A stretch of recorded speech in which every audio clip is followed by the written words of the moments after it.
ng Diyos ang kapangyarihan. Ang iyong mga halang ay magiging bakal at tanso. Kung paano ang iyong mga araw ay gayunawa ang iyong lakas. Hindi ba't inutusan kita? Ikaw ay magpakalakas at magpakatapang na mabuti. Huwag kang matakot ni manlupaypay, sapagkat ang Panginoon mong Diyos ay kasama mo saan ka man pumaroon. Subalit sinabi niya sa akin, ang aking biyaya ay sapat na sa iyo, sapagkat ang aking kapangyarihan ay nagiging sakdal sa kahinaan. Ako'y lalong magmamalaki na may galak sa aking kahinaan, upang ang kapangyarihan ni Kristo ay manatili sa akin.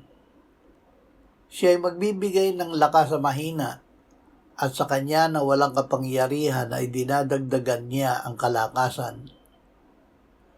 Panginoong Hesus, salamat na ang lahat ng mga bagay ay aking magagawa sa pamamagitan mo na nagpapalakas sa akin.